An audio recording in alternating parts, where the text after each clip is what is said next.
আসসালামু আলাইকুম গাইস, আপনাদেরকে আমি দেখাচ্ছি কিভাবে সহজে কাঁচামরিচ এবং টমেটো দিয়ে মুরগি রান্না করবেন। প্রথমে তেল গরম করবেন, তারপরে হচ্ছে কাঁচামরিচ পেঁয়াজ কুচি করে, রসুন আদা কুচি করে, তেল দিয়ে অন্যান্য মশলা দিয়ে জিরা হলুদ ফাঁকি এবং এলাচ দারচিনি দিয়ে কষাইবেন, সুন্দর করে কষাইবেন।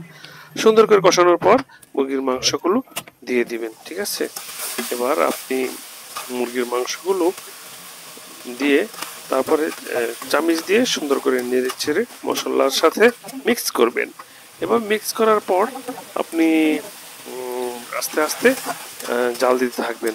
আপনি এবার চুলোর যে ভলিউমটা আছে তা একটু বাড়িয়ে দিন।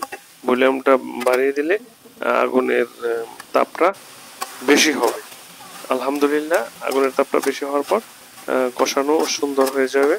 এভাবে কষাইতে কষাইতে যখন দেখবে যে মাংসটা সিদ্ধ হয়ে গেছে, মাংসটা সিদ্ধ হওয়ার পর আপনি দেখবেন যে কালারটাও চেঞ্জ হয়ে গেছে।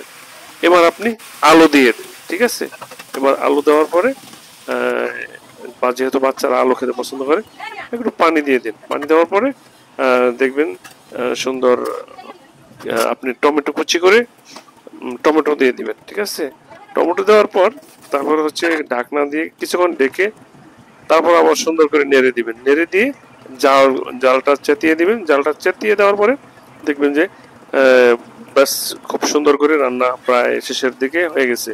আলহামদুলিল্লাহ, আল্লাহ তাআলা মানুষকে সর্বশ্রেষ্ঠ জীব হিসেবে পৃথিবীতে প্রেরণ করেছেন এবং দিয়েছেন অনেক সুস্বাদু খাবার, অনেক সুস্বাদু নেয়ামত আল্লাহর পক্ষ থেকে আমাদেরকে দান করেছেন। আমরা সর্বদা আল্লাহর শুকরিয়া আদায় করব। প্রিয় গাইস, আমি যে রান্নাগুলি করলাম আসলে আপনারা দেখলেন, আসলে আমার রান্না শেষ হয়েছে। এখন আমি পরিবেশন করলাম প্লেটে, এবং প্লেটে পরিবেশন করার পরে আলহামদুলিল্লাহ আমি খেয়ে দেখেছি, অনেক সুস্বাদু হয়েছে। অবশ্যই বেশি বেশি আল্লাহ তাআলার শুকরিয়া আদায় করতে হবে, এটা আমাদের মনে রাখতে হবে।